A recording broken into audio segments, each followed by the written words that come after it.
በስመ አብ ወወልድ ወመንፈስ ቅዱስ አሐዱ አምላክ ናይ ክርስቶስ ቤተሰብ ዝኾንኩም አፍቀርቲ አዴና ቅድስት ቅዱሳን ቅድስት ድንግል ማርያም በማላድነታም ተራዳእነታን ተአምንቱ ንሕፀኑን ፍትዋት ተኸታተልቲ ናይ ንቑሑ መንፈሳዊ ዩቲዩብ ቻናል ዝኾንኩም ኣብ ዘለኹም ሰላም ጥዕናን ይምነየልኩም ሓፂር ዝኾነ ናይ ጉዕዞ መልእኽቲ ሒዘልኩም ቀሪበ ዘለኹ ምናልባት ናብ በርሚል ቅዱስ ጊዮርጊስ ክትከዱ ትደልዩ ሰባት ብዝተፈላለየ መርበብ ሓበሬታ ወይ እውን መራኸቢ ናይዚ ዩቲዩብ ቻናል ትፅሕፉ ላይን ተሓቱንን ሰባት ኣለኹም ማለት እዩ ንዓኻትኩም ብሓንሳብ መልሲ ንምሃብ ብዝብል እዩ ዝቕፅል ናይ በርሚል ቅዱስ ጊዮርጊስ ፀበል ጉዕዞ ኣብ ዝወርሒ እዚ ሚያዝያ ማለት እዩ ዕለት 25/2026 መበገሲ ይኸውን ኣሎ ካብ ኣዲስ ኣበባ ማለት እዩ መምለሲ ከዓ ዕለት 4 ግንቦት 2026 ይኸውን ኣሎ ማለት እዩ ስለዚ ናይዚ መገዲ ፍሉይ ዝገብሮ ነገር ከዓ እንታይ እንድሕር ኢልኩምኒ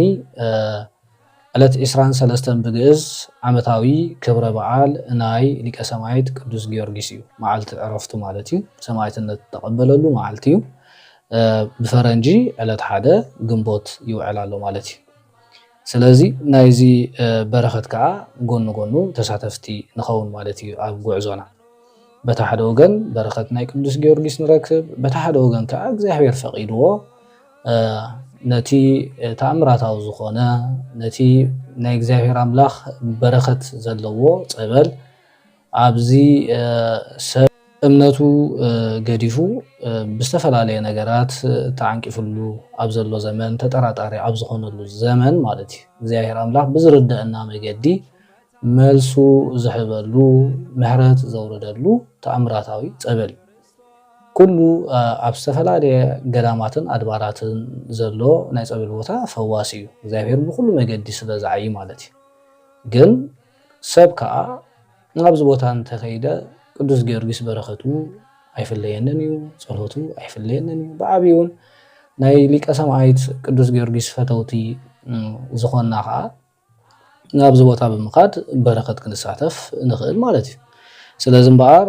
እቲ ናይ ጉዕዞ መኸድን መምለስን ዕለት ከምዚ ዝገለጽክዎ ማለት እዩ ብዝበለፀ ከዓ በዘን ኣብዚ ስክሪን ሰፊረን ዘለዋ ናይ ቴሌፎን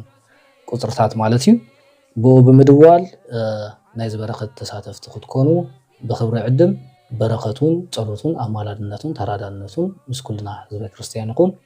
ስብሃት ለእግዚአብሔር ወለወላዲቱ ድንግል ወለመስቀሉ ክቡር